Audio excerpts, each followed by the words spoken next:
Are you a prepper or homesteader looking to connect with like-minded people in your area? Looking to start your own preparedness group? Already have a group? Well, look no further than PrepperNet. PrepperNet is dedicated to personal responsibility, individual freedoms, and being self-reliant. PrepperNet has monthly meetings in over 100 cities where you can meet and learn with like-minded people in your area. PrepperNet, where preppers unite. Find us online at preppernet.com. Survive, thrive, stay alive.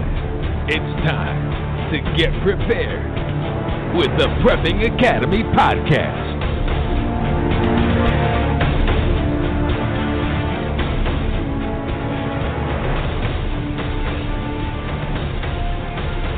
All right, we are recording live. That's the right words. That's right. Hey, and I'm alive. Tenderfoot is alive. I am Forrest. This is Tenderfoot. We took a vacation. We're back. You took a vacation. I took a vacation. I went to Hilton Head Island with the family, and we did not record a show last week. No, we did not. Okay. But I feel I'm worn out. I know. I was out here in your driveway thinking you were here. Yeah, I am worn out. I mean, going to the beach with the family, you have to take a few days off before you go back to work. You got to get a vacation of your vacation. Hey guys, you're listening to the Prepping Academy. Again, Forrest, Tenderfoot, and we are coming to you this day. I don't even know the day. August 6th. It is. Yeah, it is. And we are coming. You got a great guest tonight. Got a coming on, and we. So how you been? I'm doing great. Look, Mom. No, you don't look good at all. I mean, I don't know. It seems like there's all kinds of things always happening. So, but yeah. Gosh, you? We're doing so many things. It's crazy, isn't it? Yeah. I mean, if someone was to see our to-do list, they would go, "I should not even live anymore." I mean, it is crazy. So today I was in Winston-Salem all day, drove back, had a conference call with my CPN leaders at 7:30. Immediately after I finished that, started setting this up, and then you walked in. That's right. And so it's been a crazy day. I didn't even bring the six-pack. Sorry. It's just been a six-pack of what? Coke. Okay, because I was actually going to stop and get some Coke on the way. Okay, because I don't drink. But anyway. Yeah. But it's been crazy, but that's okay. That's what life's about. We got a mission. We got things to take care of, and we're doing it. And then we got a meeting even after this. Yes, we do. We have a meeting. I mean, so anyway, so we're looking for if we could have computers like AI people replace us. Mm-hmm. We wouldn't even have to do this. That's going to be the end of us right there. Oh. Really? I do robots. I mean, I sell robots. To be sure, I can come up with a robot that can replace me. Maybe not, because it's probably my good looks. So anyway, we're winding down the summer. Kids are going to school soon. Yes.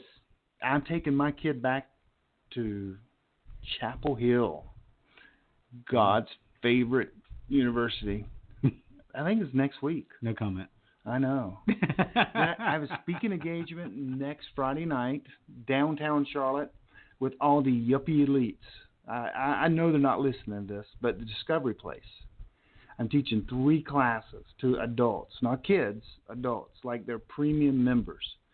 So these are the arts and science people, and I'm like, I'm okay. I'll make it through it.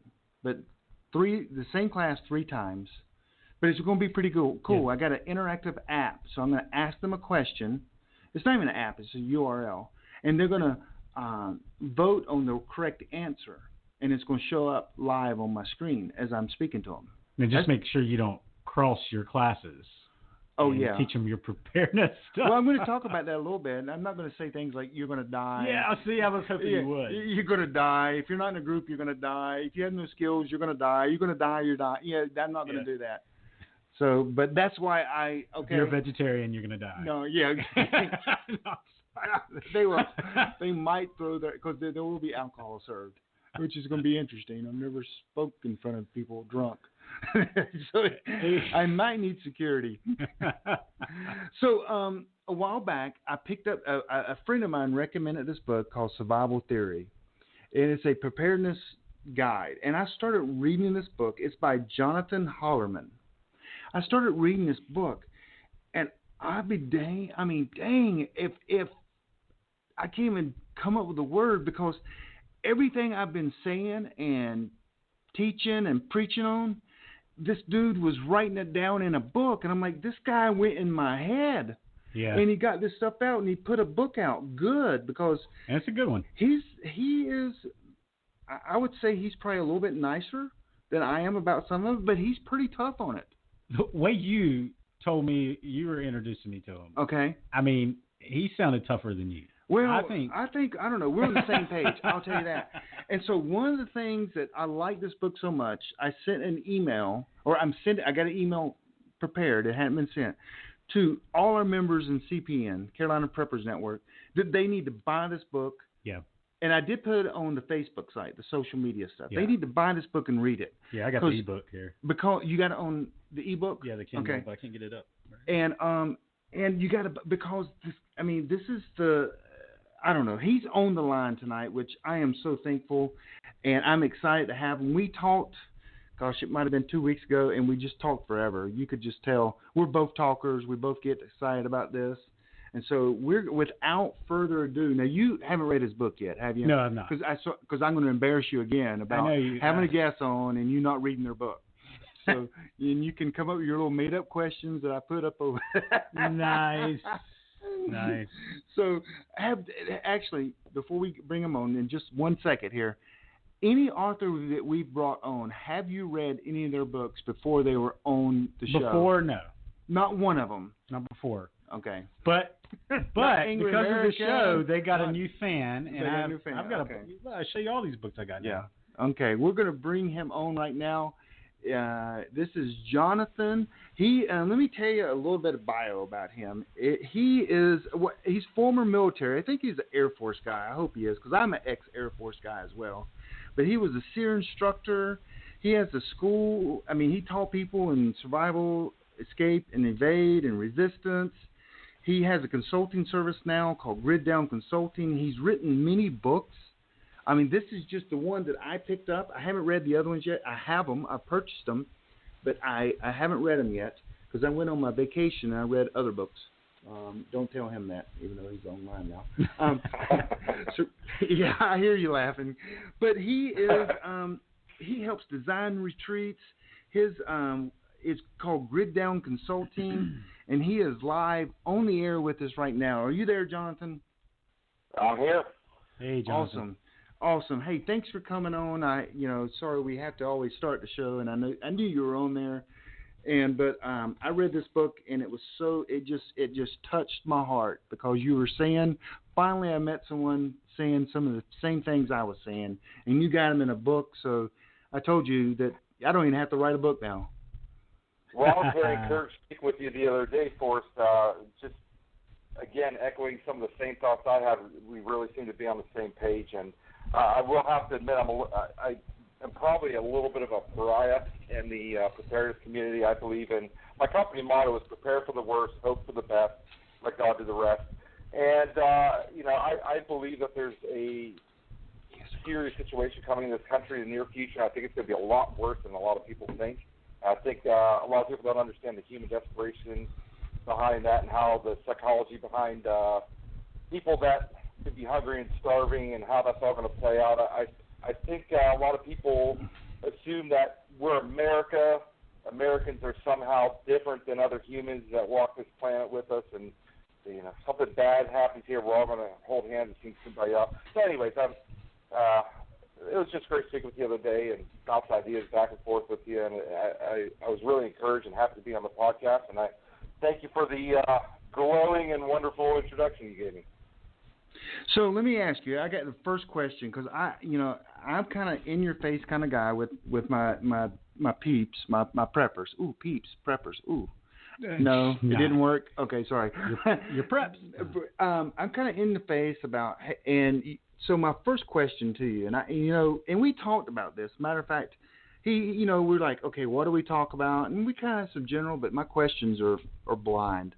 But I know he can handle because we've already talked about them. But so let's say a grid down, because you're you think almost everything turns into a grid down. Am I correct? Hey, let's take a quick break. Are you a prepper or homesteader looking to connect with like-minded people in your area? Looking to start your own preparedness group? Already have a group? Well, look no further than PrepperNet. PrepperNet is dedicated to personal responsibility, individual freedoms, and being self-reliant. PrepperNet has monthly meetings in over 100 cities where you can meet and learn with like-minded people in your area. PrepperNet, where preppers unite. Find us online at preppernet.com. Possibly. I think a pandemic would likely eventually lead to a grid down scenario as people stop showing up for work and infrastructure starts shutting down due to lack of employees and lack of truckers crossing the country. Financial collapse, that's really up in the air. Who knows how bad it could get? Is the U.S. still the world reserve currency? Are they going to paper? I don't think they can paper over it like they did last time with quantitative easing, but it all depends. But on that note, it's probably important for your listeners to kind of understand a lot of the stuff we'll be talking about today. It's really important to understand that I come at it from a long-term collapse scenario because the prepping industry is really big. So, I mean, there are prepping websites that are called prepping websites in their name, and they're teaching people how to put cases of bottled water and some MREs in their basement to survive the hurricane that's coming to Florida, right? I don't think that's prepping. I think if you live in Florida and you don't have water and food in your basement, you're not very bright, right? I don't think you're a prepper for doing that. So my kind of philosophy is, prepare for the worst case scenario that could happen in your lifetime, and if you're prepared for that, then any of these other situations that can arise, whether it be a financial collapse, pandemic, and all these things are very real possibilities in our near future. If you prepare for the worst case scenario, which I believe is a grid down scenario, then you're kind of set up for the rest of them. Right. So before I let Tenderfoot in here, because I usually ask a lot of really profound questions that people enjoy, and then I let him. I'm kidding. So describe grid down. It goes down today. What kind of, how will U.S. look in 5 days, 10 days, 20 days, a month I'll say but in your thinking through this and studying, studying this.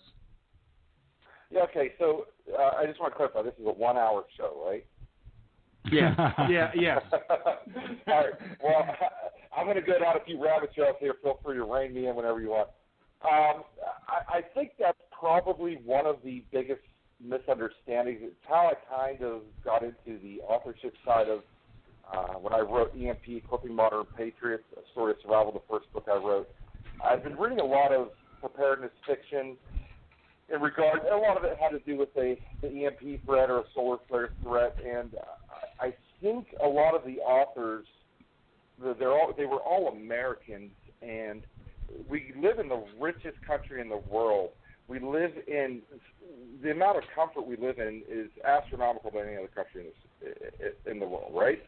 And nobody here has ever experienced true starvation, true desperation.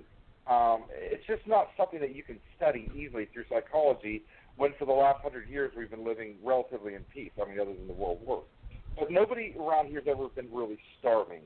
So it's tough because my experience as a SEER instructor, that's part of our job is to take students' food away, take their sleep away, put them in stressful situations.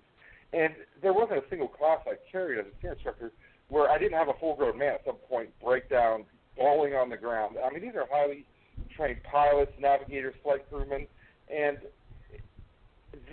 that never even resonated with me until years later when I started reading preparedness fiction. And then there was a disconnect there because everybody in these books, I shouldn't say these books, but in some of the books they just kind of tick along as everything's normal. right? And that only works if they've got a full belly. The second you put people in hunger and starvation issues or in a situation like that, the psychology, they're just going to lose it. They're not going to be able to rationalize. They're not going to be able to make educated decisions. It will end up being survival of the fittest at some point in time. My first trip as a SEER instructor to become an instructor was 28 days in the mountains of Washington State. There were 6 feet of snow on the ground. For my group of 8 guys, I gave us a box full of vegetables and a goat, right? By 2 weeks in, by 3 weeks in, literally every second of every day, the only thing you could think of was food. I mean, that's the only thing you could think of. What can I eat around me? And there wasn't anything because there was 6 feet of snow on the ground. And it just encompasses every aspect of your mentality. So I think a lot of people say, well, I would never hurt anybody. I would never be a looter. I would never steal anything, right? And I think that's because they've never been in this type of situation. So I use the analogy of, 3 weeks in, 4 weeks in, 2 months in. Let's say you have the average blue-collar worker in middle America in a suburb town, and he's got a 4-year-old daughter that's laying on the couch that he hasn't, not just that she's starving, but he hasn't been able to get her food, his daughter food, for 2 or 3 weeks straight. She's on her deathbed. That man will do, or woman, mother or father, will do anything to get that kid some food. They may beg or plead from their neighbor at first, but eventually they're going to come and take it by force, right? So a long-term grid down scenario, whether it's by an EMP, solar flare, cyber attack on the grid, which is a growing threat, or a physical attack that brings down the grid. There's so many different scenarios and ways that we can lose the electric grid for a long period of time. It's a very big vulnerability, and every aspect of human life revolves around electricity, your heat, AC, your information sources, food. The big one's food distribution. Interstate trucking shuts down. The food distribution centers shut down. And that's the big thing, because when people start to starve, it's going to become a madhouse. It's going to be Mad Max before a lot sooner than people think it will be.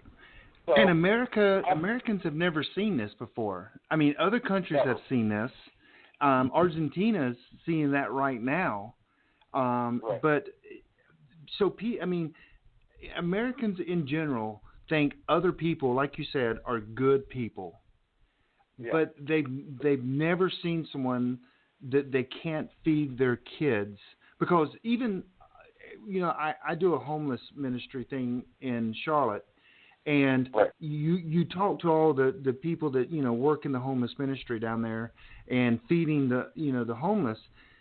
In Charlotte, there's not a single meal that goes by that a homeless person can't eat downtown. There's a meal provided, every single meal downtown, and so all you got to do is get down there. But Americans have never seen people that actually have to eat their tennis shoes because they're so hungry, the leather on their tennis shoes. They've just never seen that, and they think that little Aunt, their neighbor Jen, whatever your neighbor is, could never harm you. But if she can't feed her kids, she will absolutely harm you. Well, here's a big asterisk to that too, because you mentioned Argentina, right? And I've heard a lot of people quote Argentina. I've heard a lot of people quote Katrina and instances like that. I've heard people quote third world countries overseas when talking about human desperation and starvation, and none of them are accurate. First off, overseas, the Congo, Mogadishu, places like that, they went through famines, warlords were taking the food, so on and so forth. But those people generally grew up hungry. They generally grew up starving. Their entire life had dealt with starvation and hunger, right? So putting them in that situation, while it was a worse than normal situation, their brains were already wrapped around going days without food in most cases. And if you look at Argentina still has an electric grid. They still have TV, radio. The government's still out there with the propaganda, keeping people calm as long as they can, right?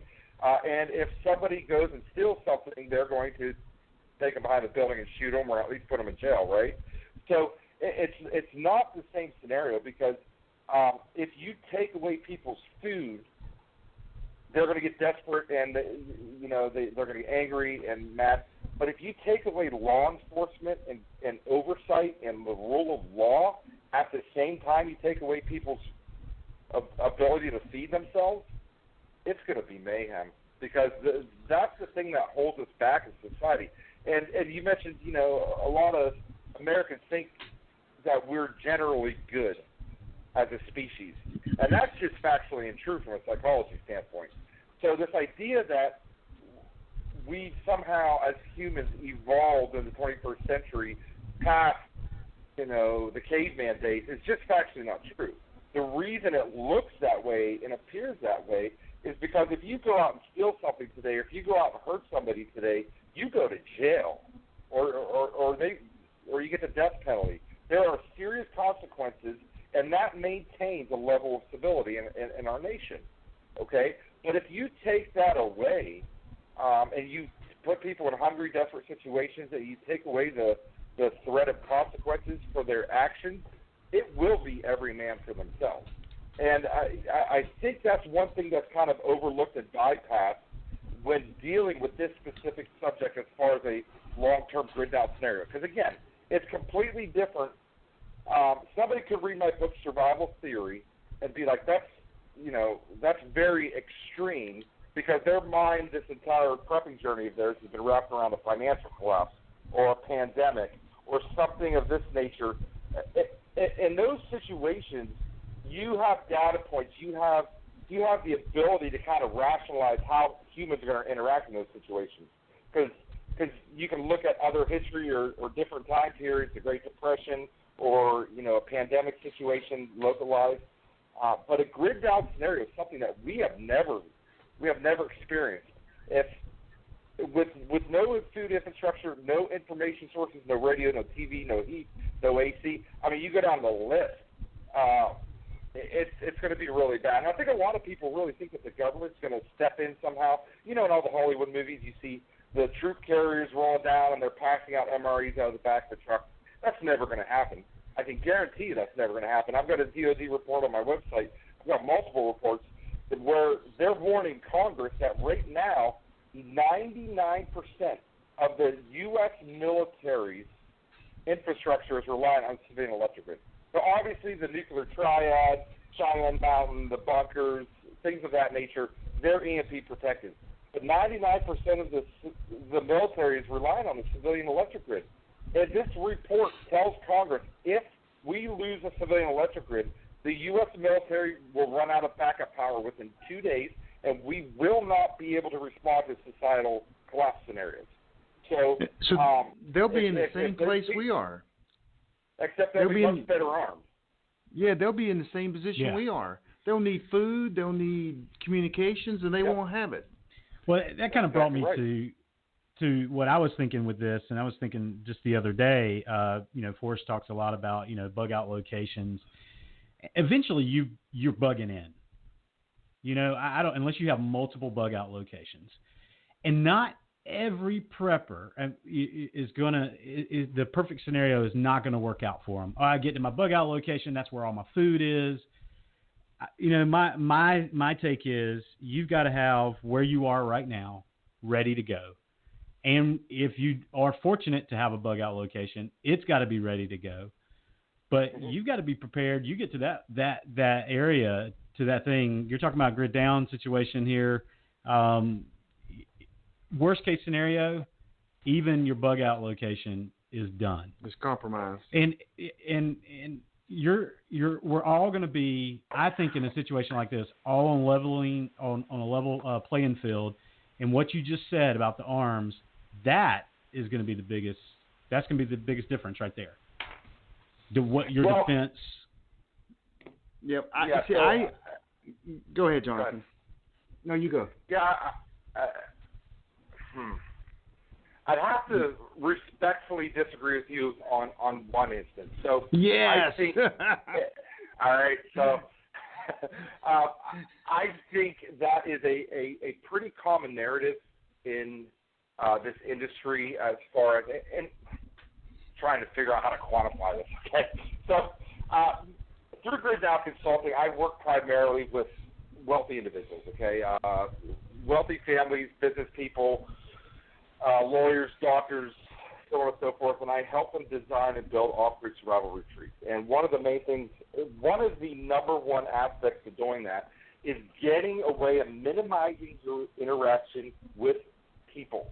The more people that you interact with in this scenario, where everyone is hungry, starving, you have no idea what to expect or how they're going to act, how they're going to react, the less people you can interact with, the better. So most of my locations are there's 100 data points I look at when researching property for the clients. It's got to be extremely tucked away, end of a dead-end road, not visible for, we could get on a list of the stuff I look for. And, their gate at the front of the property, I have misdirection signage, so it doesn't look like a driveway. It looks like an access road for a cell phone tower or a gas line. There's a bunch of stuff that I do. If you could do that, okay, then you have a pretty good chance of riding this thing through. And then the second thing I do when I build these retreats is I don't build Fort Knox. Now, there are some really, really great security aspects that I build into my properties and my off-grid survival retreat designs. I do a lot of the architectural plans. I work with an off-grid architect out in Idaho. And but the thing is, it doesn't look like a fortress. We're not building steel shutters on the outside of the house. We're not doing anything that screams prep or retreat. And in my philosophy, the best thing you could do is have a tunnel network to get out the back door and let them come in, take 5% of your stuff. All my clients, I recommend they have 90 to 95% of their food outside the four walls of their house, not in their basement, in an underground storage cache, somewhere away from their house. That way, if a large looting group does come, they can leave out of the tunnel system, let the looters come in, steal 5% of the stuff, move on down the road. They can move back in. They took all their food and their primary supplies. So that's what I do with wealthy individuals, okay? And the problem arises is the average Joe. Okay, I'm an average Joe, too. I've been a blue-collar guy my entire life, worked construction, so on and so forth. So I'm not independently wealthy by any stretch of the imagination. So working with people, I started getting a lot of clients and people contact me wanting me to help them, but they didn't have $500,000 or $2 million to build an off-grid survival retreat on 1,000 acres somewhere, right? So that's the reason I wrote Survival Theory. It's called A Preparedness Guide to How to Survive the End of the World on a Budget. But here's the thing. Regardless of your financial situation, I wholeheartedly stand by the fact that if you live in or near a city, you have to leave. You cannot prepare in place in a city, in a suburban area. You can't do it. Because here's the thing. I hear this all the time. Well, I'm gonna work together with my cul-de-sac, right? And we're going to form a mutual assistance group, and we're going to walk patrols. We're going to all work together to grow food and so on and so forth. Well, here's the thing. Let's say you have 6 months of food in your basement.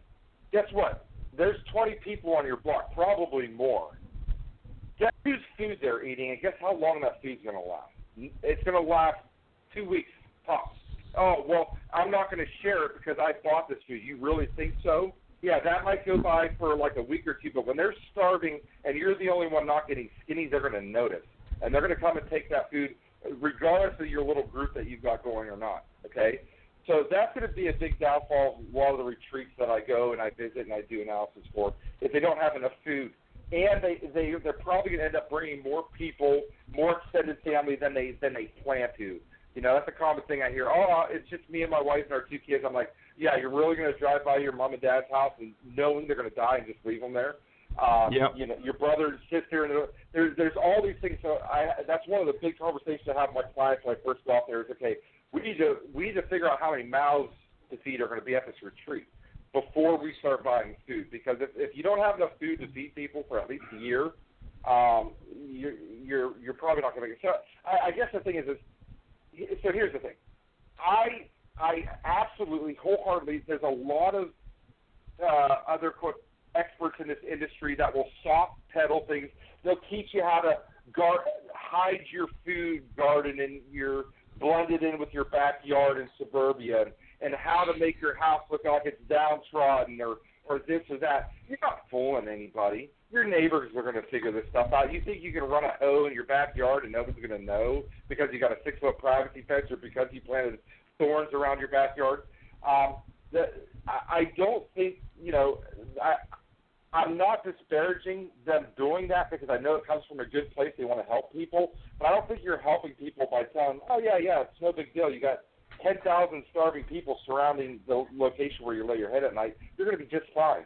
I don't think, I don't soft pedal stuff. I think you're doing more harm than good. So then, and I know I'm rambling here, but on the flip Jonathan, side of that, the next big question is why I can't afford a survival retreat, right? What do I do? Because the idea of going up and living on the national forest and living off the land is clown shoes. I hear that all the time. Well, I'm going to go live in the national forest. Guess what? I've done that. And guess what? You can't do that, okay? And even if you could convince me that, you were raised by a pack of wolves in Alaska because you're left on the side of the road and you have the life skills to survive, even if you could convince me of that, okay, what you can't convince me of is the other 99% of the yahoos that plan to take their Chelsea backpack out in the woods and survive with their Pappy's shotguns. Guess what? At some point in time, you're going to have to build a fire. You're going to have to cook meat. You're going to have to shoot an animal. You're going to have to sleep. At some point, someone's going to stumble across your camp, and they're going to shoot you and go through your path, okay? So the idea of lone wolfing is, so I don't advocate that, but I do recommend you have to get out of town. And if you want, I'll take a step back here, but I do have recommendations on how you can do that on a budget, even on a really tight budget. But the key is get away from the mass population centers. If you're surrounded by hundreds, thousands, tens of thousands of people, it's just a matter of time till your door gets kicked down. I don't care if your entire family is SEAL Team 6 and you have a bunker in downtown Atlanta. You're going to get overrun at some point. Hey, okay, Jonathan, I let you go so long because it sounded like me for the last 4 years, and I'm like, yes, someone else is saying this. It's awesome. So one of the things that I've been, and you said this, the first 6 months you want no contact with nobody, zero. You don't want any. You don't want smoke. You don't want sound. You don't want to even go hunting. I mean, all these people go, I'm going to go shoot animals in the woods. Well, as soon as you shoot a gun in the woods, you're going to have to, you're going to have to share that with 15 other hunters that come up because they're going to hear your gunshot. Right. And then if you're rifles in your state, but I digress. Go ahead. And you've got to, and we have people in the CPN that goes, well, we're going to bug in, and I'm like, okay, I did find a tool. It's not 100% accurate, but you can literally put your address in, and it tells you within 1 mile, 2 miles, 5 miles, how many people were within your house in a radius. It tells you how many people. And it's not 100% accurate, but, I mean, some of these people are like, well, I've only got like 4,200 people within 2 miles. I'm like, yes, and they're all going to come get your food, and you're going to end up dying. But that's not a lot of people. I'm like, oh. So I've been preaching, you've got to get out. You got to have a group. You got to have skills, and you got to have more food than you think you need. And you've got to absolutely disappear for 6 months, at least. Yeah. And I've got a new client in Portland, and he's a wealthy individual, okay, and he's getting ready to build a survival retreat. But due for whatever reason, it's going to take us a while to find a property. It's going to take him a while to. It might be a year or more until he has his survival retreat built. So in the meantime, we need a plan B for him until his survival retreat and his group is formed and everything's ticking as usual. So what I did with this client is I went online and I went through probably 50 bed and breakfasts, dude ranches, guest farms in that area, and I started by looking at the location. How far off the beaten path is this place? How, so on and so forth. And then I went from there, and then I looked at the bed and breakfast owner's bio, and I looked from a satellite view and looked to see if they had a large garden, and do they have animals there at the location? What does their bio say about them? What do they look like? Who are they? And then what we did is we took this client of mine that has a whole bunch of, years worth of food and guns and all kinds of stuff in his basement in downtown Portland, right? And what we do is we got a climate-controlled storage unit within a mile of this location. He hasn't done it yet, and he's going to cache all his stuff there. And then what I'm having him do is he's starting to spend time at that bed and breakfast. Once every 2 months, he's going to start staying there. Get to know these people. Not mention the word prepping. Just get to know them. Be friendly with them.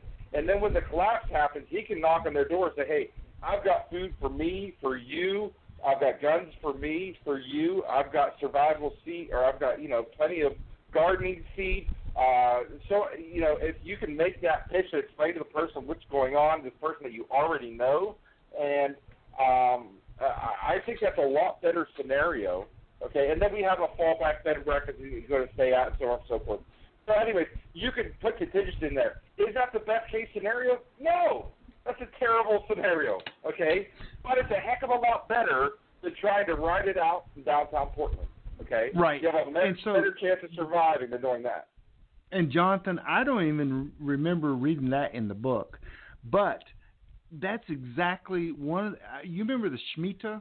When everybody was freaking out because of the Shemitah year and the blood moons and all this stuff. Was that 2 years ago now? The Mayan calendar or whatever, yeah. Yeah, and I was telling people to do that same thing. I said, you know what? It's amazing. You can go on the VRBO, whatever it is. You can go into that site and to other vacation home sites, and you can find out if someone's in that house tonight. And so you monitor that, and that is an alternative bug out. Look, I've been saying that, dude. This is just. I mean, I get excited. I mean, because literally, I've been preaching this gospel, and people looking at me and they're like, "Well, okay, I think you're right, but I don't want to believe you." And here's the thing: there's a perceived confidence. There's a perceived level of safety in the home that you've known and loved for years. Okay, people don't want to leave it. This is their safety zone. This is their castle that they come home to every night. And and I hear a lot of times, "Oh, I'm going to ride it out, until it gets bad, and then I'm going to leave." I'm like, no, that's a terrible idea. If it's so bad that you have to leave your house, you sure as heck don't want to be traveling on the open road at that point. It's too late. It's too late. If you're pushing a grocery cart or driving a car laden down with supplies, and you think you're going to make it from 3 miles down the road without getting ambushed, you're crazy. So my recommendations is day of event. There's still going to be a lot of people wandering around, not sure what's going on, confusion. I think that day one, I recommend having a lot of cash on hand at your house. If you can get the stores that the manager, they may be closed, the manager may still be there. You may have time with cash to bribe a manager to get some last minute things that you never got a chance to get, or this or that, and then leave the following morning, early in the morning, the following day, once the streets have cleared and everything, get out of town. But if you sit there, because this is your home, this is where you love, and you think you're safe here, if you wait till it gets that bad, and it will get that bad and even worse, it's too late. You're stuck. You're not traveling at that point. Right. So also, the same thing goes with, I believe, with your bug out location. If you get there, and all of a sudden I started this about 2 months ago, that all gun battles are bad. And so if you get in a gun battle to defend your retreat, you're screwed. You don't ever do that. Let them have your retreat for a few days. You don't have, maybe like you said, 5-10% of your food there. Then you come back, and then you either you take your retreat back. I'll say that. Well, that's what I was trying to get at earlier. Absolutely. Okay, and that's what I'm saying. Absolutely. So if it's been compromised. Okay. Yeah. So, but all gun battles are bad. Don't ever. I know we train for it, but it should be defensive only, because people get hurt and die in gun battles. Yes. That's literally almost verbatim what I wrote in my book. So the preparedness genre, mine included, I'm guilty. Preparedness fiction is full of lots of gun battles, and everybody, and the main characters are always walk away unscathed, okay? If you get in a gun battle with a group of looters at your retreat, there's somebody in your group that's almost assuredly getting shot. Well, Yeah. the book that's always, the rednecks climbing out of the pickup truck. Well, guess what? Rednecks know how to shoot a running deer with their 308.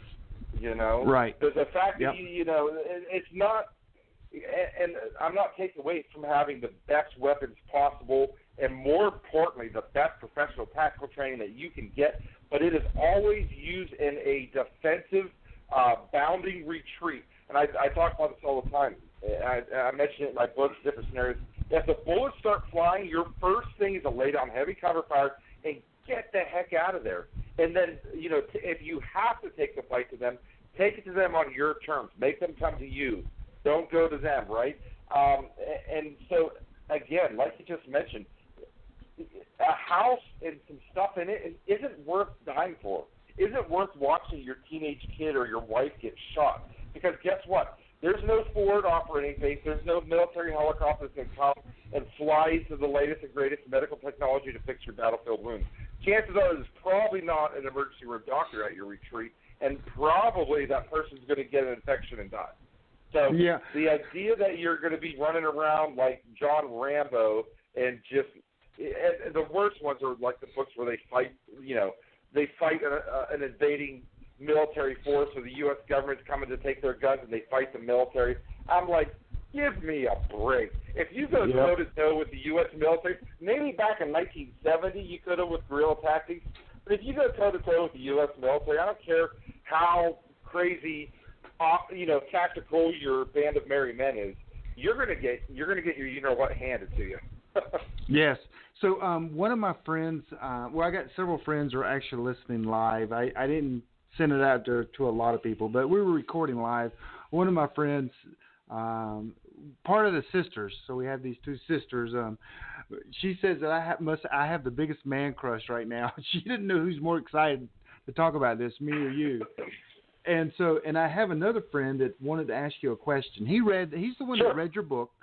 He read your book, and he's the one that recommended me to. I think he's the one that recommended me to read your book. And his question was this, because this is what he's going to talk about at his meetup group, I think this coming week. Let's say that you've lost everything. You have none of your supplies. You have nothing. It's you and your family, and everything's been taken. You might have a gun, a few supplies, and you walk up to a well-armed retreat. What do you tell them? What is your gate speech is what he calls it, to get into the group? That's a good question. I've never really thought about that. Would you go over your skills? Please? Yeah, that's all you've got. You better have some serious skills on the gardening front, on the first aid front. You better have guns and ammunition. You better know how to use them. If it's one of my preparedness retreats that I designed and that I work with the clients, guess what? You're never making it to that gate. And if you do make it to the gate, there's sure as heck ain't going to be somebody walking up that gate to chat with you about it. Okay? Right. So, that's a tough scenario, because it's a good question. Don't get me wrong. It's a good question. The easy answer is if that happens to you, you're pretty much screwed. Okay? I don't want to. I think a lot of people will soft pedal stuff, but heck, if you lose all your supplies and you're just traveling with your wife and kids, man, you've got some hard decisions lay ahead of you as to what you're going to do and where you're going to go, right? Yes. So the first thing is if you found a survival retreat, it's probably not that good of a survival retreat because you found it, first of all. Okay? That's true. Did find it, but if you did walk up to the gate, that's what you better be a dang good salesman. You better be able to pitch yourself and your family, and you better have a whole bunch of bullet points you memorize in your head and try and get them off as fast as possible.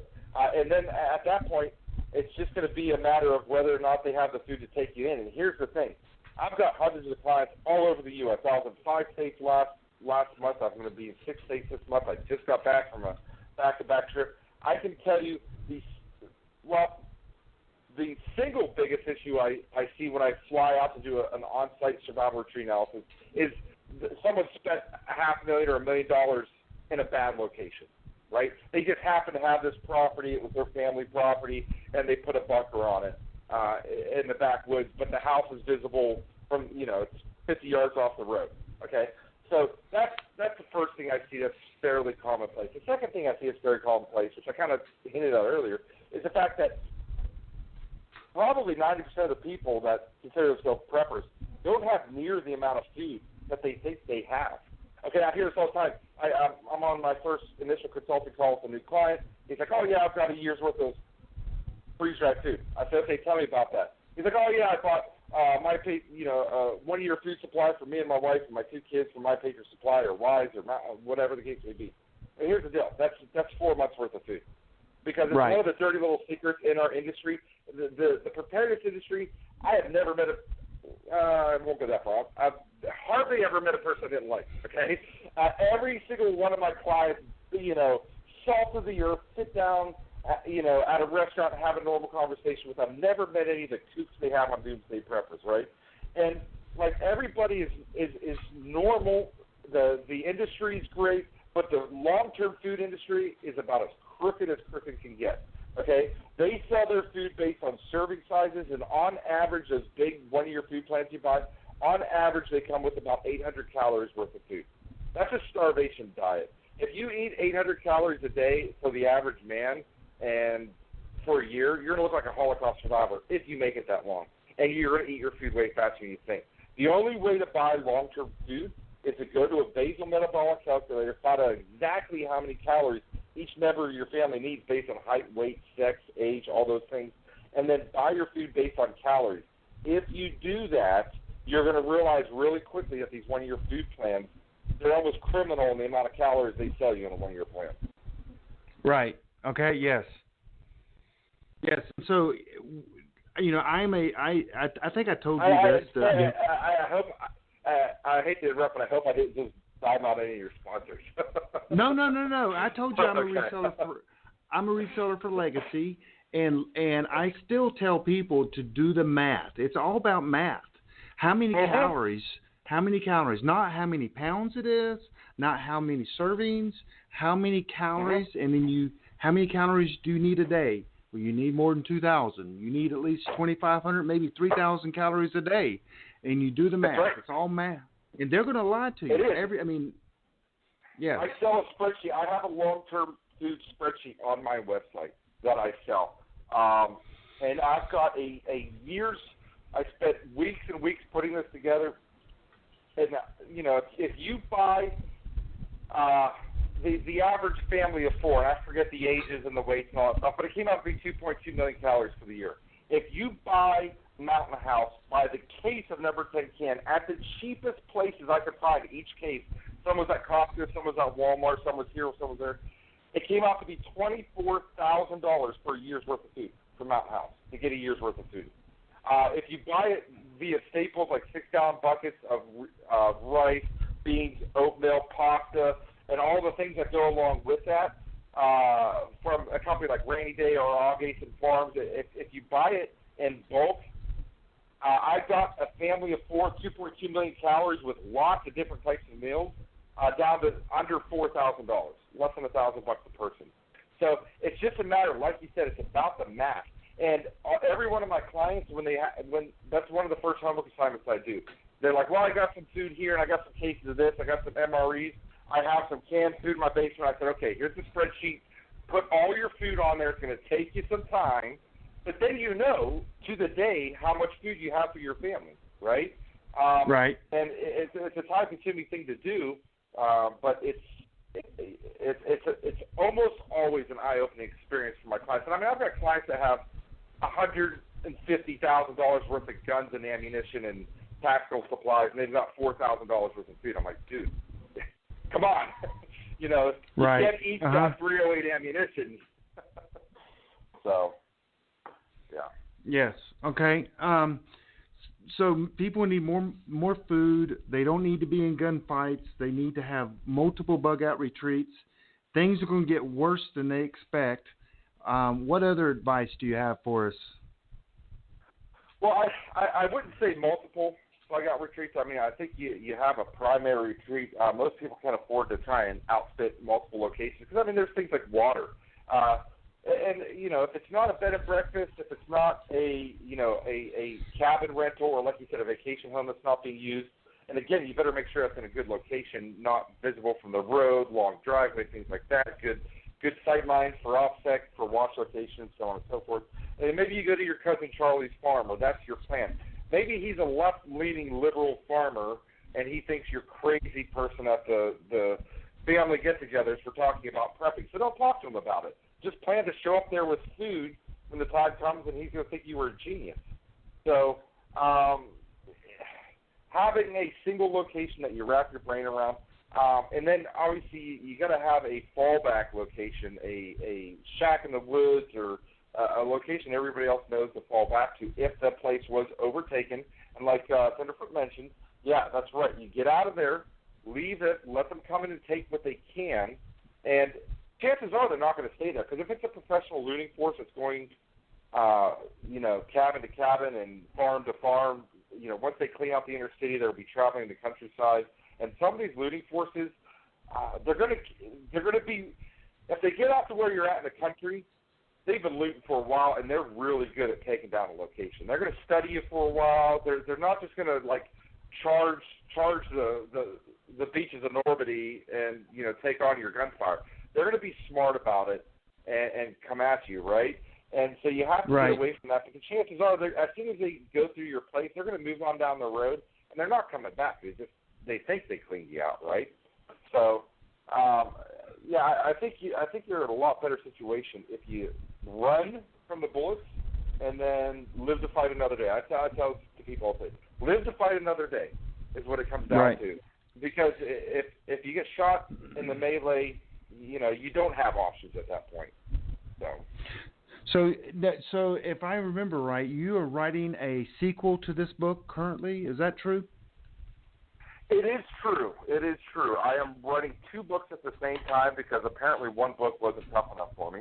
But I'm writing a sequel to Survival Theory. I'm writing Survival Theory 2, which is it's going to be in a Q&A format. So over the years, I've gotten tons and tons of emails from people all over the country and some all over the world asking me questions about solar panel systems or this or that, or what do I think about this or that. And I was like, you know what? Obviously, I'm removing any nomenclature or names or cities they live in, and I'm going to compile a lot of my answers to a lot of these questions that people ask me. It's going to be kind of a Q&A format. It's going to include a couple articles I've written on the subject with a little more in-depth writing on it. So that's going to be Survival Theory 2. I'm going to cover a couple new subjects.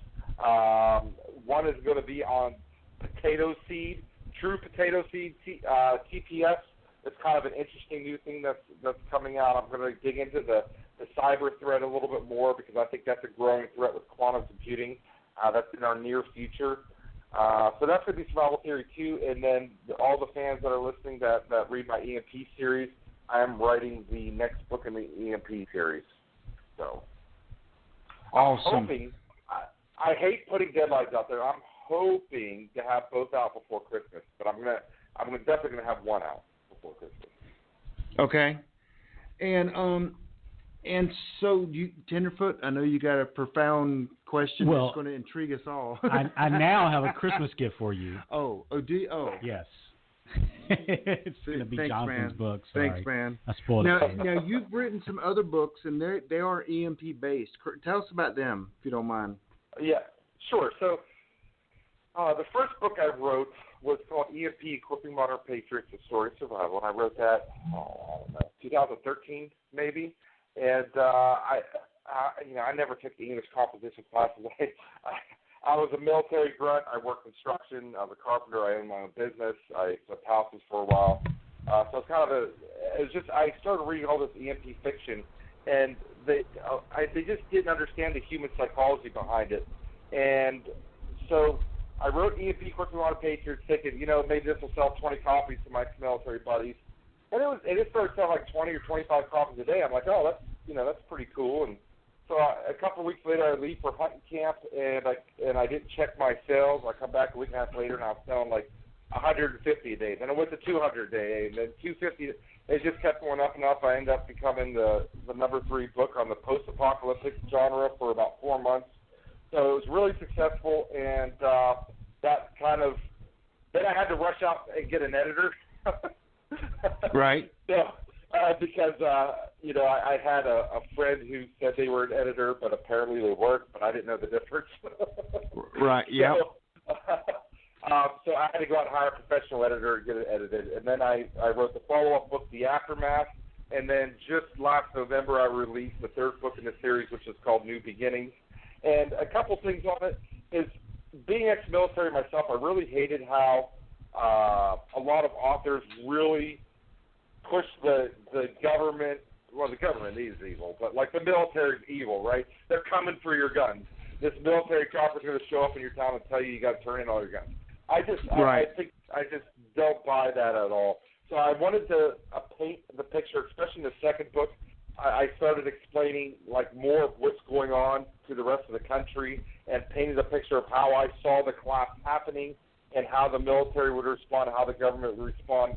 And so the 2nd book picks up the perspective of a commander of a battalion in the 10th Mountain Division, and basically, so I wrote it from the military perspective as like a secondary character in the 2nd book, and I just wanted to kind of paint my idea of how the military would respond, because I just don't buy the narrative that the government's going to tell the military guys to go in and blow up this town, and some 21-year-old red-blooded American's going to be like, yes, sir, I'll follow you right into.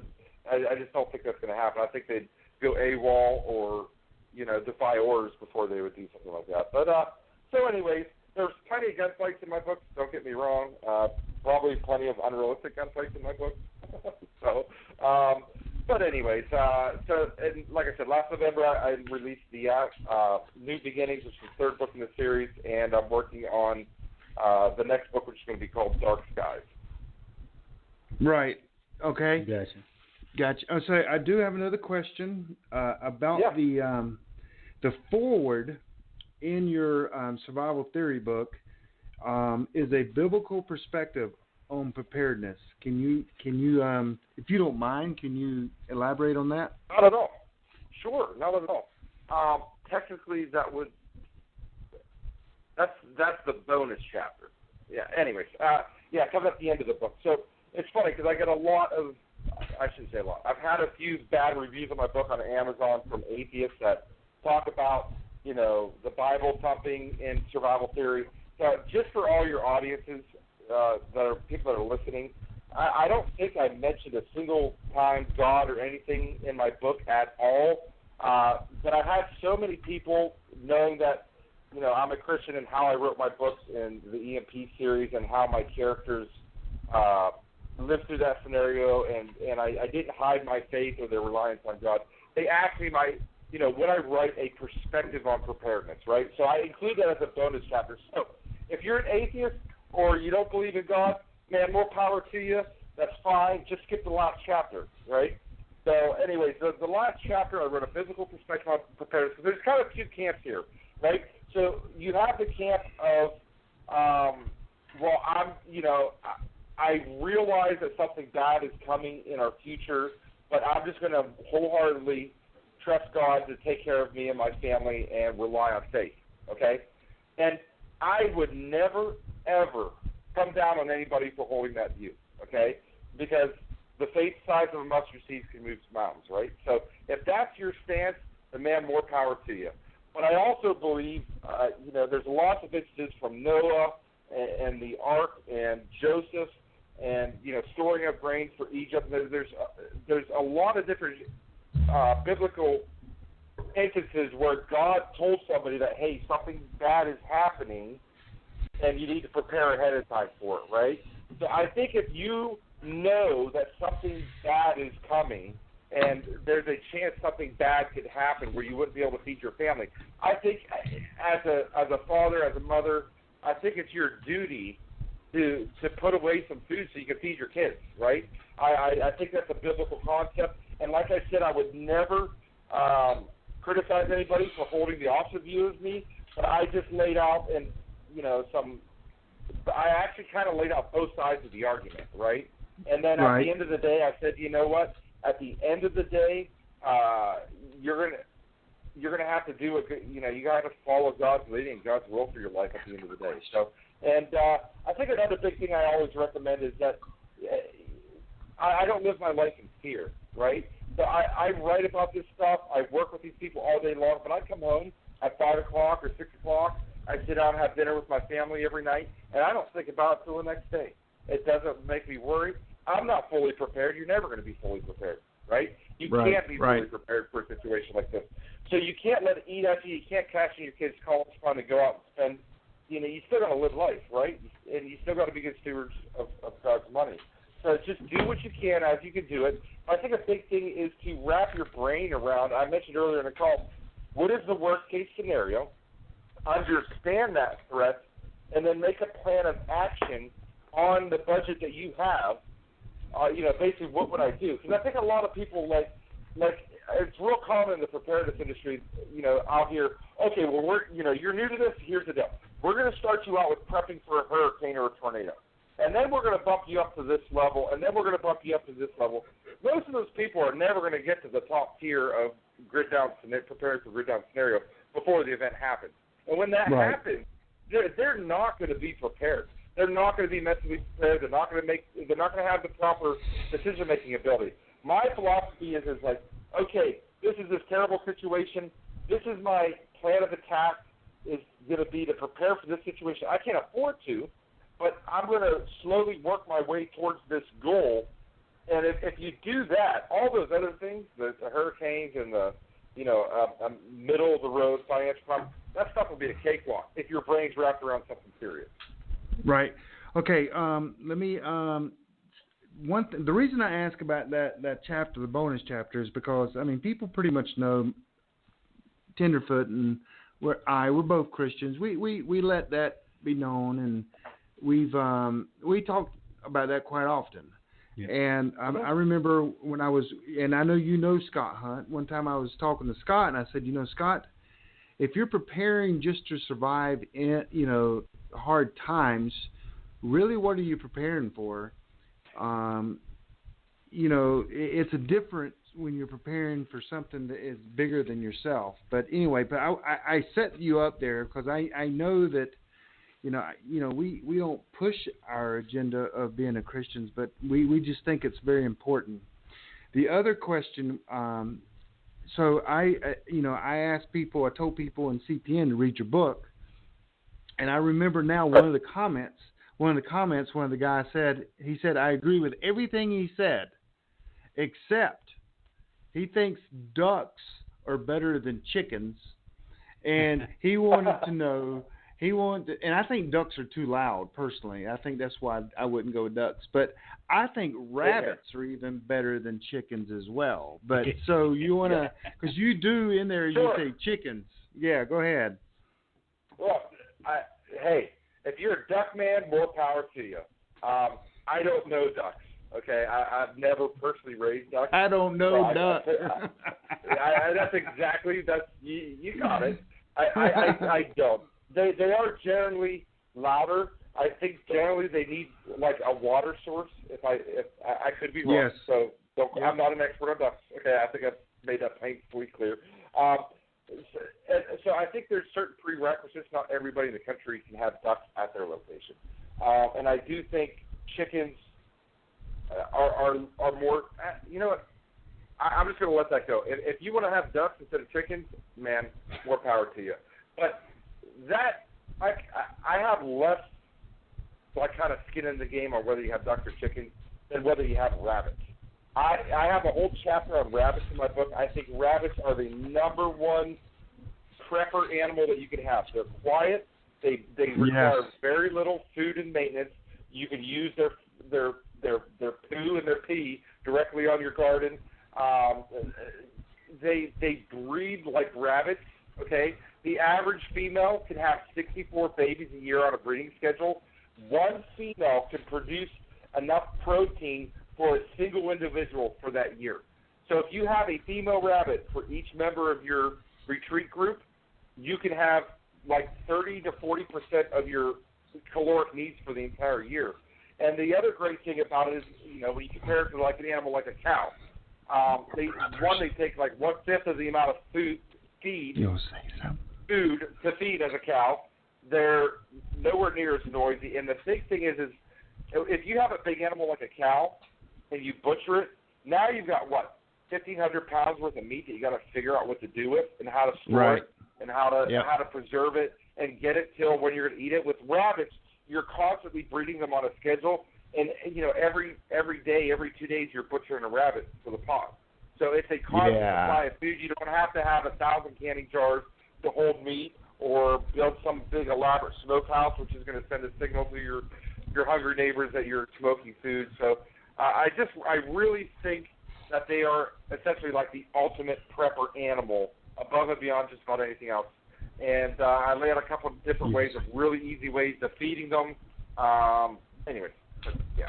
Don't you have to have fat or something too? Yeah, you got to have a raccoon or a possum in there. Yeah, okay. You do. But I'm just sitting here and people are chatting with me on online and stuff. But it's like we're brothers from a different mother for sure. Because I'm a big rabbit. Matter of fact, we're going to have a CPN camp out in a month. And one of the tasks that I've been assigned, because I've been bragging, and I shouldn't be bragging, but I've been telling people I can take a live rabbit and have them on the grill in 1 minute and 30 seconds. So I guess they're going to test me with that at camp. I'm going to have to show people how to butcher a rabbit. So that's going to be fun. I haven't done one in a while because I moved. And I gave my rabbits to someone else to take care of, and I've yet to bring them back to the house. So, when I was a steer instructor, that's how we taught students how to skin and butcher game, because I mean it's the anatomy is very similar to a deer or another large game animal. I mean, as a general, right from the parts, and so we would use that we would butcher a rabbit in front of the students to kind of show them the anatomy and how you would do it and all that. So I never did it quickly, but I could do it really quickly. Now, I don't know if I can do it in 1.5 minutes. That's pretty rock star. I timed myself a while back, and I haven't done it though in about a year. But I'm gonna have to practice a couple times before I go. But your local pet store is gonna be running low on rabbits, I think. Practice. Yeah. Well, actually, I got a guy that supplies Fort Bragg with about 500 rabbits a month. He's the guy that's trained me, so he's a big time rabbit guy. But Tenderfoot brought up a good point. Rabbits lack fat, and so that's where I always tell people you got to have some raccoons or possums because they're greasy and fat, and but you do have to have fat because you can die from just eating protein. Yeah, I forgot what that. That's absolutely true, but that's a big thing in the SA. I've actually had people email me that. The SAS handbook says that you can starve to death eating rabbits. Yeah, right. You can starve to death eating just about anything, one thing, right? Meat-wise, right? I mean, if all you ate was duck, you'd have issues too. But yes, rabbits are very low in fat. Rabbits are part of a well-rounded diet, okay, to quote your mother, right? You can't just eat rabbits, okay? If your sole survival plan is just eat rabbits, it's not going to go well for you. So you have to have other sources of proteins and minerals and vitamins and so on and so forth. That's why they complement a long-term food storage situation, but they are not they are the be-all, end-all when it comes to animals, in my opinion.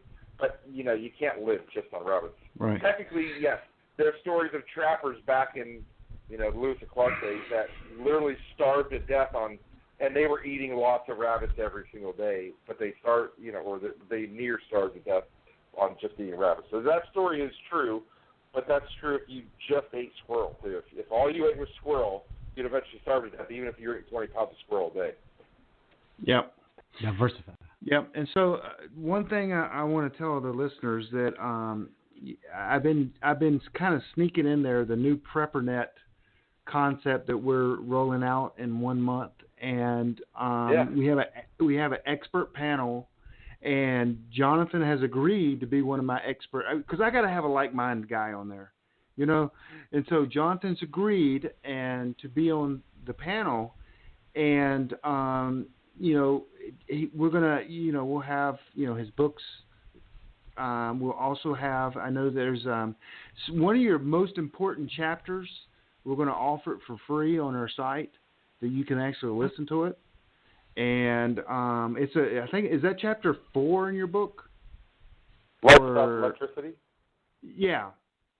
Yeah, I think it's chapter 5, but it's somewhere in there. It's chapter 5. Okay, but so I've got. I only wrote it. I don't know where it's at.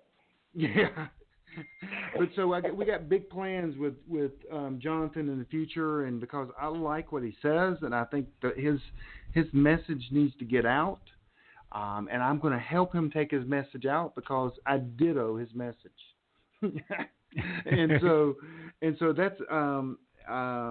So that's exciting for me. Also, tell us about your consulting business and how you help people, how you can help people, how they can get in touch with you on that, and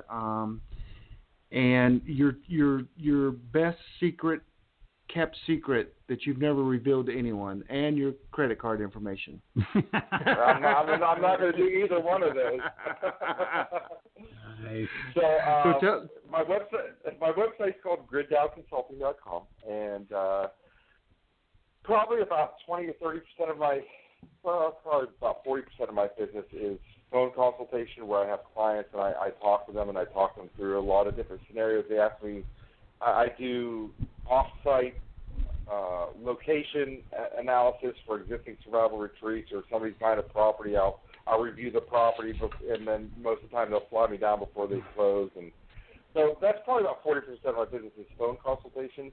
And then probably about the next 30% of my business is on-site reviews. So I have clients that fly me out to their location, and I spent 2 days traveling and 1 day, a full 12 hours of going through all of their stuff. I do an operational security review, go through the long-term food, solar panel. I go through every aspect of their survival retreat and make recommendations to them.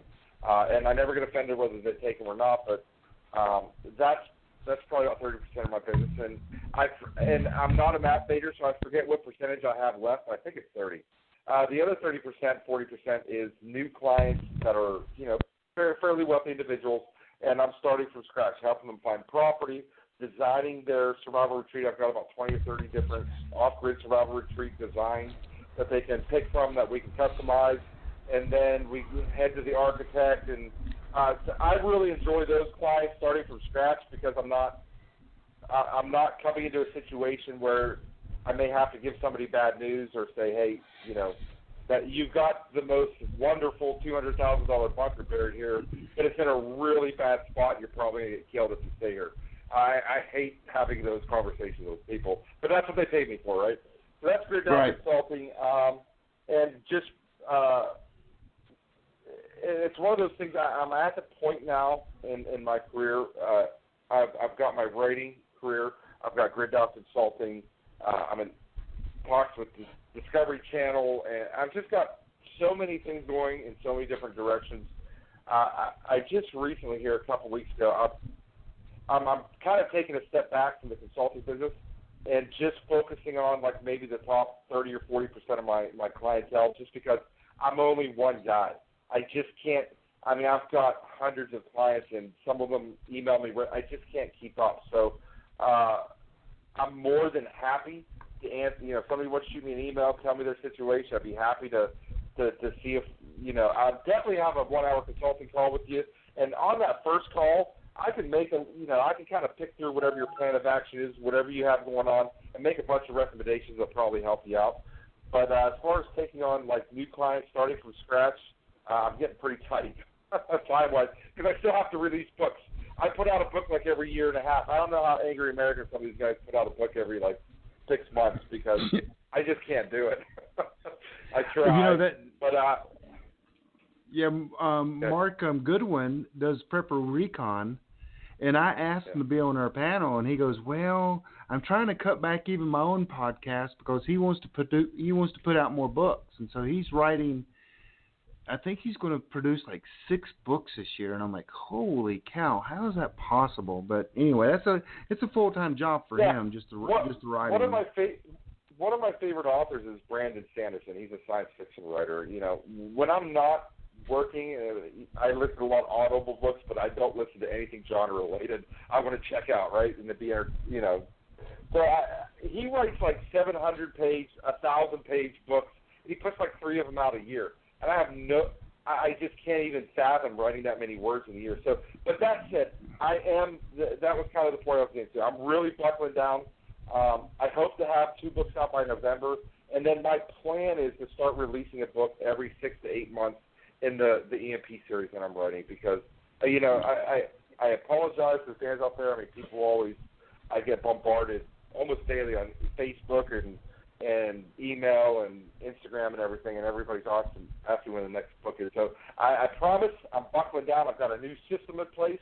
I'm starting my day writing at 6 a.m. in the morning. That's been a huge thing for me. Where before I would write in the middle of the afternoon, and you know, I might get on emails and then I'll never get to writing. So this new thing of mine, I'm getting up earlier, and I'm just starting my writing first thing in the day when my brain's fresh, and it's been a huge, you know, benefit. I'm putting a lot of words on paper, so books will be coming out more often.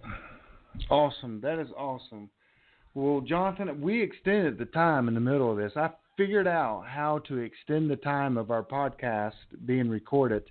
And I know everybody goes, well, duh. It's actually pretty complicated when you're using a third-party software website. But we thank you for coming on. Your website, like you said, is griddownconsulting.com. I'm looking forward to you being on the expert panel. I mean, because the first thing you asked me, well, how much time is it going to take? And I'm like, oh, not a lot. So I think we've worked everything out, and I look forward to working with you in the future. And we're going to definitely have you on when you get the second book coming out. And I've told you, and I'm a fan, that I've been recommending your book to everyone in CPN, and it's going to be required reading in PrepperNet, just because it's so different than what these authors are making up in their books.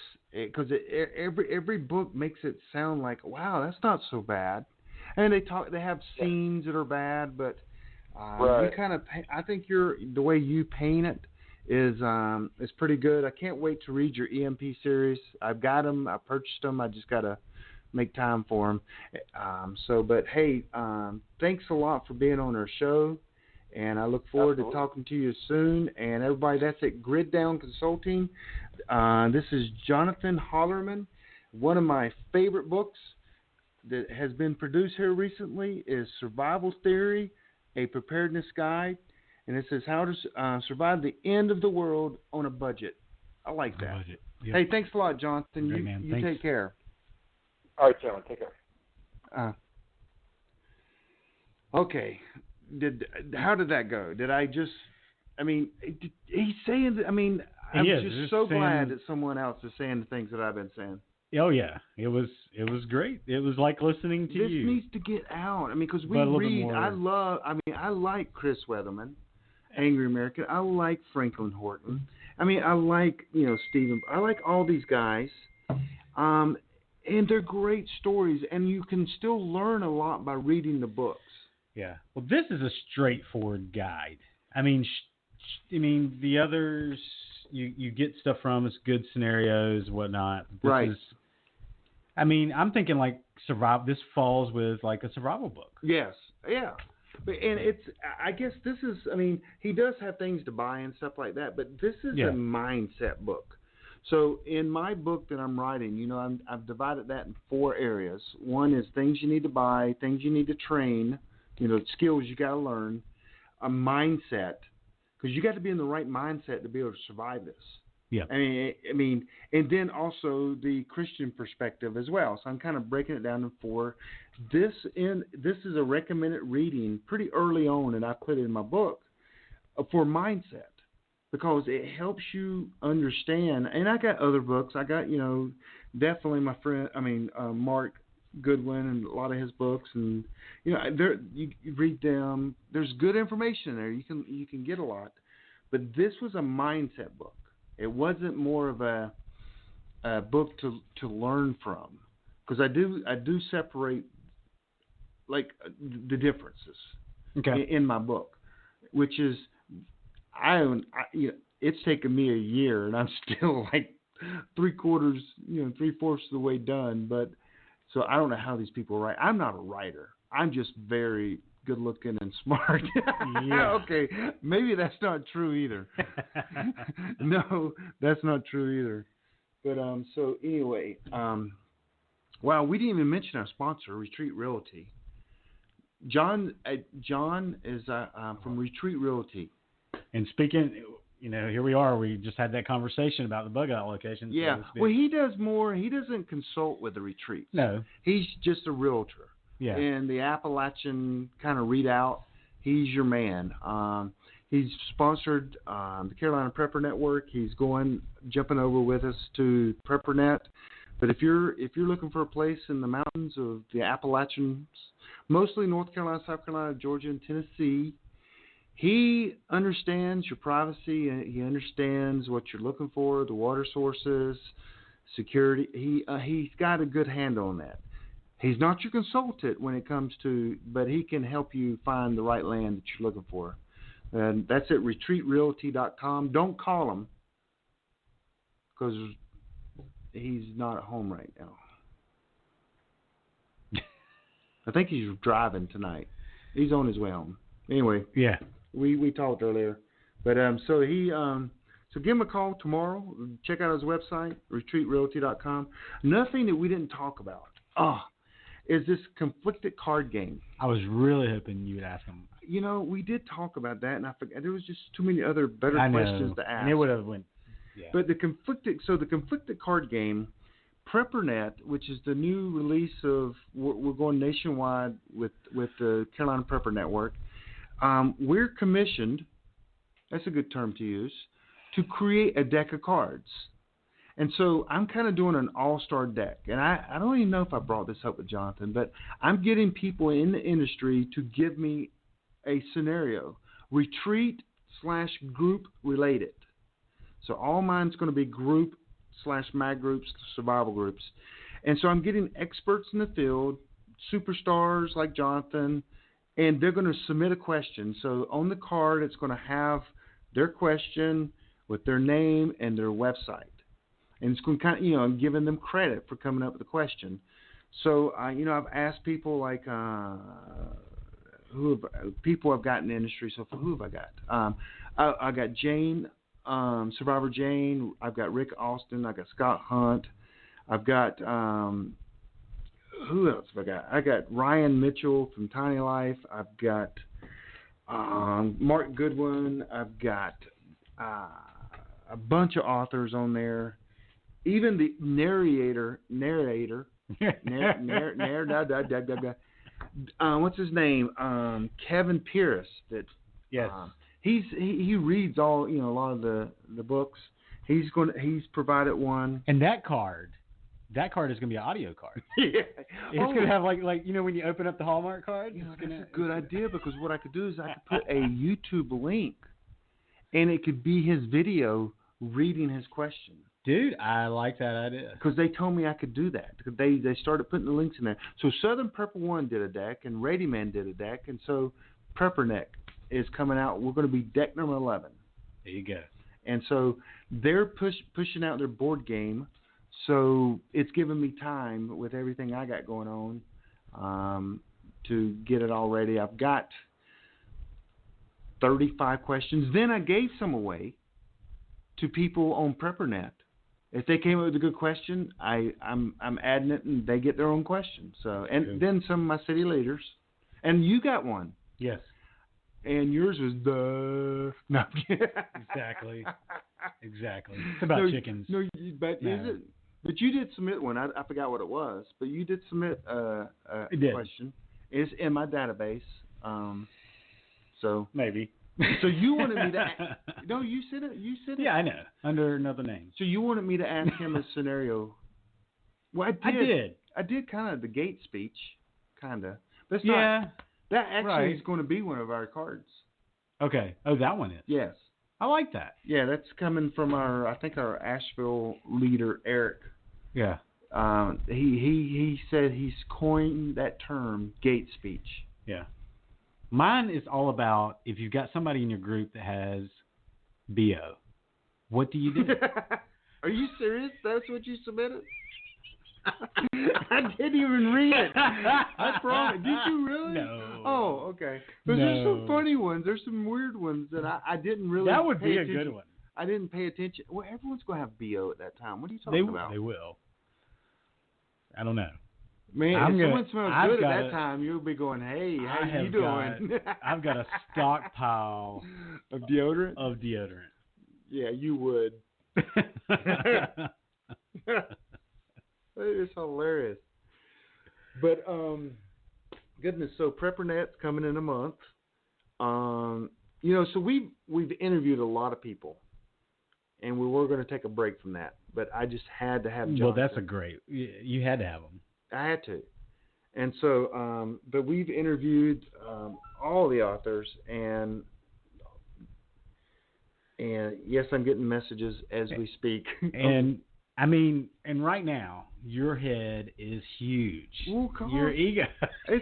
I've been validated. I mean, I've been preaching this for 5 years, and you don't get what I've been preaching is not in a lot of the books.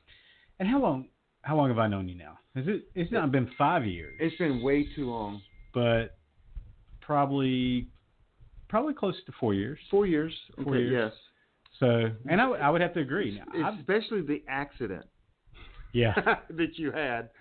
Well, it was funny how we got to know each other anyway, because this is what our conversation was about. It started with rabbits and chickens. Okay, yes. And matter of fact, we still talk about that. Yes. Well, Travis and I, if you don't. Yeah. We go to church together. Yeah. And so. Anyway, that's a teaser right there. It's so funny. He lets it slip sometimes. It's every now and then. It's all right. It's just a fun game we play. It is. Yes. People will hunt you down now. They will. So, only if they knew. So what's coming up? Okay, so some of the things with Prepping Academy. We've been preaching this for a while. We've been telling people about it, but my barn is not finished yet. No. I need help. Your she shed. It's my doghouse. I need help hanging 2 doors. So I got 2 doors. And I keep offering. But you got to have the right tools. So I have this shed. It's a big shed. Yeah. And it's going to become our studio. Yeah.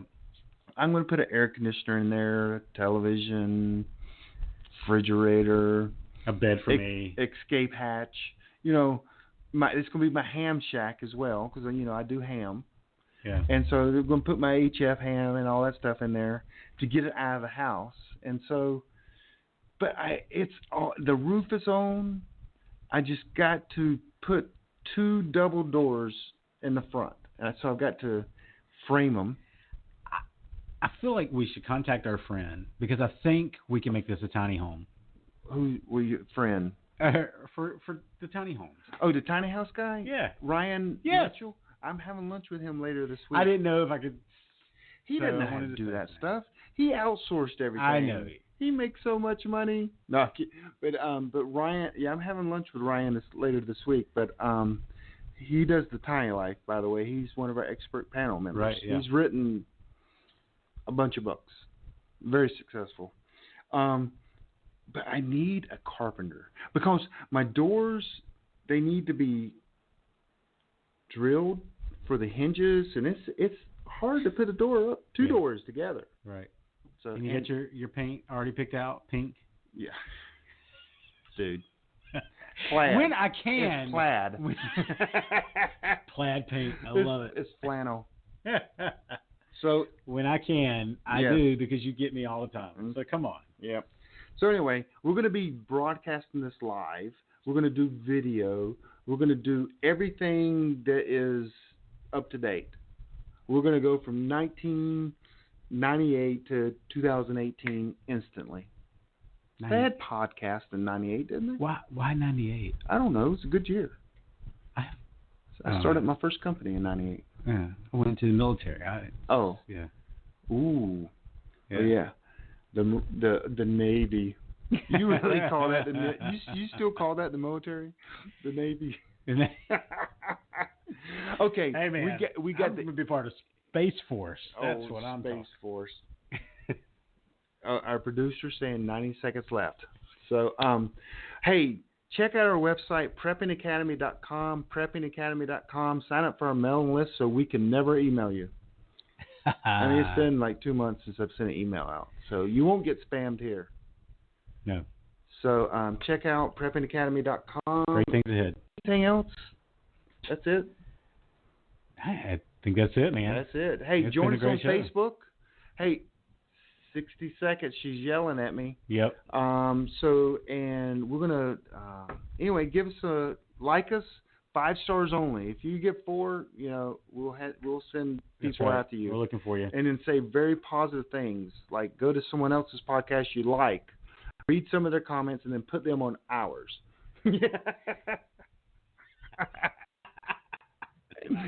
Okay, so again, preppingacademy.com. We thank Jonathan for joining us tonight, and you guys have a great week. We'll see you again next week, which we don't even know what's going to happen next week, but we'll be here, right? Unless we're at our bug out location. Oh, yes. Okay. Later.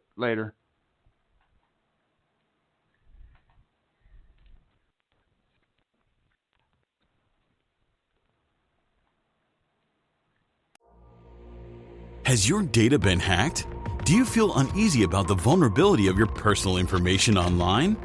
Were you involved in the Target, LinkedIn, or Microsoft data leaks? Don't know?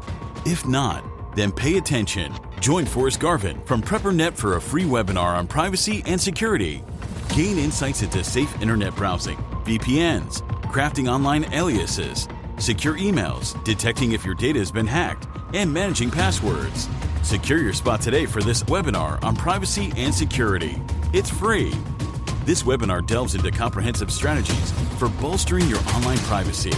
We've got you covered, from fortifying your passwords to shielding your financial information and mastering state-of-the-art encryption techniques. We're offering 2 convenient dates to suit your schedule. Reserve your spot now at preppernet.com/privacy. Don't let cyber threats erode your peace of mind any longer. Take the first step toward a safer, more secure online experience by joining us for our free webinar. Remember, knowledge is power when it comes to safeguarding your privacy. Sign up now at preppernet.com/privacy. We'll see you there.